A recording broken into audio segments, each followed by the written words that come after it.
764 is a violent extremist group targeting children online, blackmailing them into committing violence and even encouraging them to commit suicide. Lisa Fletcher digs into the fast-evolving movement that U.S. authorities now consider a top-tier terrorism threat.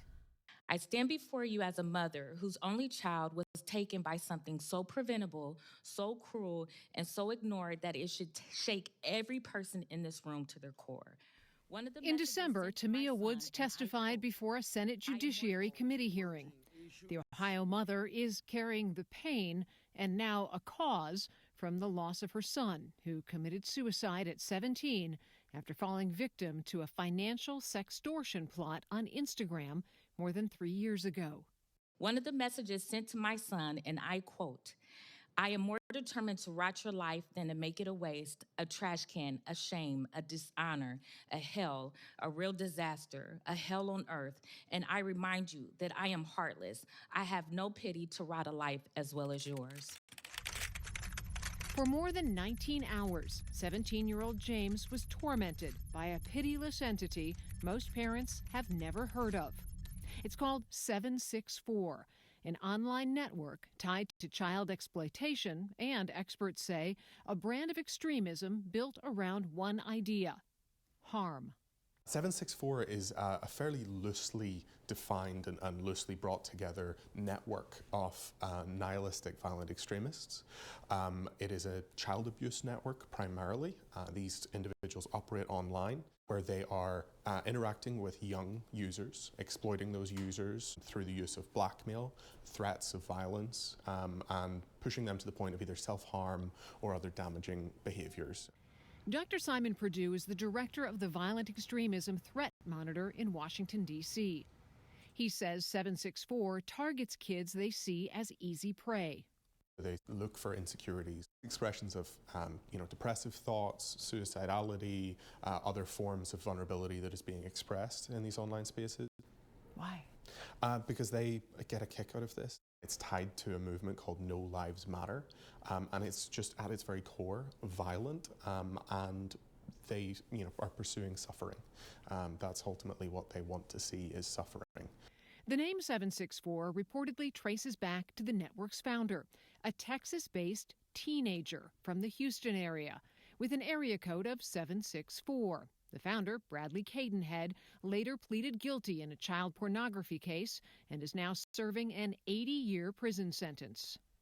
But Perdue says this isn't a traditional group with a leader or headquarters.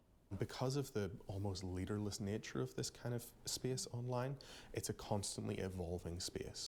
That decentralization makes it hard for investigators and even harder for parents to know who's really on the other side of a screen. What do you think would shock parents most about how quickly their child can get pulled into something like 764? This isn't happening in spaces that you would see as violent. This is happening in very mainstream spaces that seem on the surface to be quite benign and harmless. Roblox and Minecraft, any space where there's online community and online communication is, very problematic and harmful to young users. Perdue says cases like the death of James Woods show what this network is designed to do. It's an evolution of cyberbullying to the point of sexual exploitation, blackmail, and self-harm. But the main goal of this group is to get kids to harm or kill themselves. Mm-hmm. That would be the end goal. But it's not all of the equation. It does include sexual abuse materials and the production of sexual abuse materials as well. A Department of Justice official tells us the DOJ is investigating more than 36 764 cases across the country. On Capitol Hill, lawmakers are now warning the country is behind. From a parent's point of view, why is it important to make these sextortion illegal under federal law? It's laws like this that would back our children and influence them to speak up and let them know that they're being victimized. And people need to be held accountable on top of that. They need to know that they shouldn't be comfortable with doing the things that they're doing. Right now, they're comfortable, and you see more and more people being victimized because of that.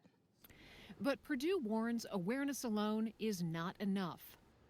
Just knowing that they're out there doesn't mean that you're going to be aware every time someone pretends to be a fellow 16-year-old, tries to open a dialogue. Because the first move isn't a threat, it's a conversation.